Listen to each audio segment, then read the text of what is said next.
A woman named Tanya wakes up in a dark room, completely disoriented and terrified. She finds herself without any clothes, her body trembling in fear. As she moves her hand in the darkness, she accidentally touches something cold and realizes it's a corpse. Shocked and horrified, she screams and runs through the room, her heart pounding.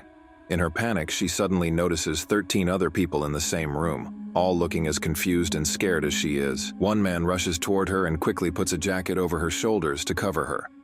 Among the group, Tanya sees another woman crying while two men hold her back.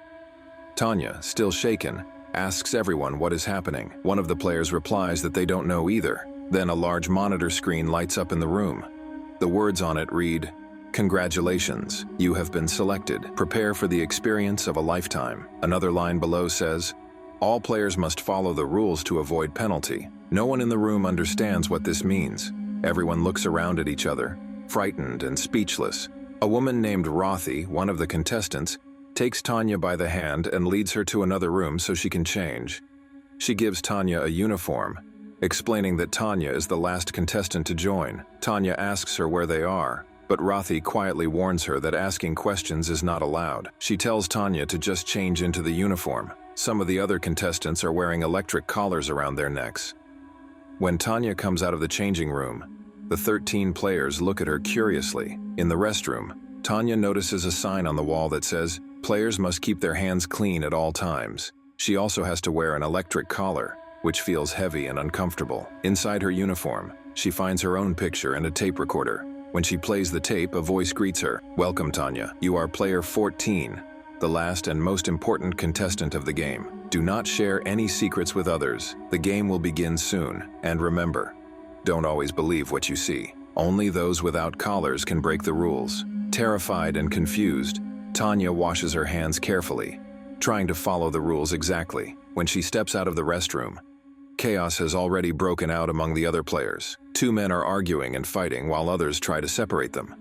Desperate to find a way out, one player suddenly runs toward a forbidden zone despite everyone shouting at him to stop. He ignores their warnings, mocking the others. In an instant, his electric collar activates, electrocuting him to death right in front of everyone. The horrific sight freezes everyone in terror. Contestant Lee punches contestant 6, blaming him for pushing the dead man to act recklessly. Tanya, still shaking, asks others if they know what's going on, but no one answers her. Contestant 5 and 6 talk quietly, realizing that the dead man must have broken the rules and paid the price. Two other contestants, number 8 and number 10, approach Tanya to comfort her. They notice how frightened she is. Tanya tells them she doesn't remember how she ended up here. Contestant 10 tells her that none of them do. They all just woke up here and they only know each other by numbers, not names. Contestant 8 asks Tanya where she's from. Tanya replies that she's from Sibia. Contestant 10 mentions that his cousin also lives there and asks Tanya if she misses home. Tanya says no, adding that this place almost feels like paradise compared to what she's been through, though her tone is bitter. Contestant 6 mocks her for saying that. Contestant 5, whose name is Harry, asks Tanya about her accent and her name. When she tells him her name, Contestant 10 smiles and says it's beautiful. Harry starts asking her personal questions, making her uncomfortable until Contestant 8, Lee, steps in and tells him to stop. Lee warns Tanya that she'll have to get used to this kind of behavior here. While looking around, Tanya notices a box labeled Pieces. Curious, she asks what's inside it. Contestants 8 and 10 glance at each other nervously and tell her to stay away from it, saying there's nothing in there she needs to know. Contestant 10 then asks Tanya if she got anything inside her uniform. Tanya shows him the pictures and he quickly rushes off to check something. Lee introduces himself properly and tells Tanya that if she ever needs help, she can come to him. Later, Harry goes to Lee and asks whether they can trust Tanya. Lee replies that Tanya is difficult to read and tells Harry to mind his own business. Meanwhile, contestant 1, named Charlie, watches everyone quietly from a corner, saying nothing. Later, when Lee is sitting alone, he finds a piece of paper in his pocket. He doesn't remember putting it there. The note says, "Piece the pieces. Piece the pieces." There's also something else attached to the paper, but Lee hides it quickly before anyone can see. The host's voice echoes through the room again, announcing a new rule. Players are not allowed to adjust their collars. Frustration grows among the players. They feel trapped and powerless but can't do anything about it. Tanya approaches contestant 11, a woman named Austin, trying to start a conversation, but Austin seems annoyed and uninterested. She plays with a lighter, and Tanya asks where she got it. Austin replies that she just found it lying around. Austin's rude behavior toward both Ruthie and Tanya shocks Tanya. When Tanya asks her why she's acting that way, Austin says she wants honesty. She believes that everyone here must have done something wrong in their past, and she doesn't want anyone pretending to be innocent. Later, the host's voice returns. The game will begin in 1 hour. The announcement sends panic through the contestants. One of them starts crying. Another screams and the rest stand frozen. Contestant 3 breaks down completely, while Lee and contestant 10 try to calm everyone down, telling them that at least now they know something about what's coming. Tanya, still confused and afraid, looks again toward the box marked pieces. She asks the others what's inside it, but no one answers her. Everyone avoids her question, their faces filled with fear and suspicion.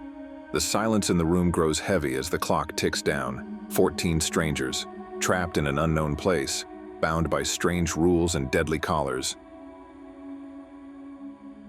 Each one wondering what kind of game they've been chosen for and who will survive it. Contestant 11 stands in the bathroom, trembling and breathing heavily. She looks pale and restless, like someone fighting an addiction. As she reaches for a tissue, she notices a small folded paper lying beside it. When she opens it, the note reads, "Player 5 does not tell the truth." Her eyes widen. She stares at the message, confused and scared. Soon she hears the host's voice echo through the speakers again. The game will begin in 5 minutes. The announcement shocks everyone. Fear spreads among the players. Contestant 8, Lee, quickly tells everyone to gather around. He advises them that no matter what happens, they must stick together. Contestant 6 disagrees, saying it's a waste of time. Suddenly, the lights go out. In the darkness, a screen flickers on. The host's face appears, speaking in a calm but chilling tone. "Hello, players," he says. "You must obey the rules or you will face the penalty. Each of you has been carefully selected to play the game of a lifetime. There will be only one winner, and the prize will be life itself." Everyone stares in disbelief as he continues. "To survive, you must remember, trust no one. Either you kill, or you will be killed. Good luck," the host says before the screen fades to black. The lights return, leaving the players frozen in fear. The group begins to argue, questioning what they are supposed to do. Lee calms them down and suggests that they start by getting to know each other. Contestant 3 introduces herself as a school teacher who teaches 6th grade English. Another player says she works in sales. Contestant 10 explains that he is a recovering alcoholic who now does social work. Tanya says she is a psychology student, that her parents are recently divorced, and that she's close to her mother. Everyone takes turns introducing themselves, trying to understand who they are trapped with. Suddenly, the lights go out again, sending them into panic. Lee urges everyone to stay calm and wait. Then a loud noise echoes through the room. A scream, followed by silence. When the lights come back, one player is missing. Another player finds a note on the floor. It reads, "Patience." Soon, a horrifying scream comes from the bathroom. They rush in and find contestant 11's body, lifeless and cold. The sight terrifies everyone. Contestant 6 panics and runs toward the box marked "Pieces." Lee tries to stop him, shouting that they shouldn't touch it, but 6 ignores him. He opens the box and finds a gun inside. Trembling, he points it at Lee and contestant 10. Contestant 10 pleads, "We have to stay together. Don't make things worse." Lee tells him to check the bullets. When 6 opens the gun, he realizes it's empty. There are no bullets. Fear and confusion grow among the group as they stand near the body of contestant 3, wondering what will happen next. The game continues. Another player discovers a note hidden in a drawer that says, "Hint, 14 is the key."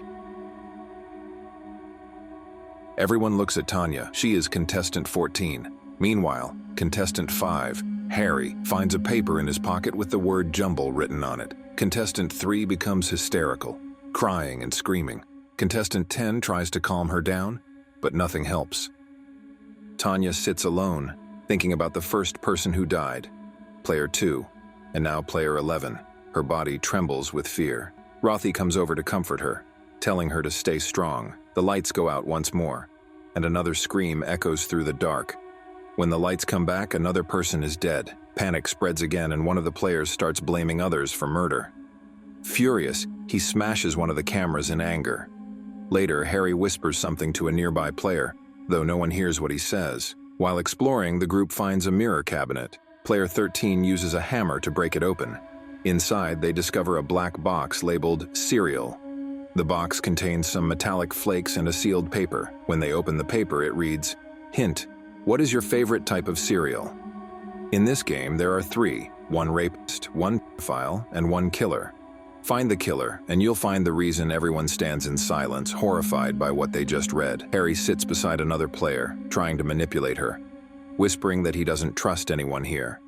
Lee gathers everyone again and begins asking questions. He even wakes contestant 6, who had been sitting in shock. Harry argues with Lee, accusing him of hiding something. The group realizes that among them, there's 1 murderer, 1 rapist, and 1 pedophile, and they must find the killer to survive. The host's voice suddenly echoes again.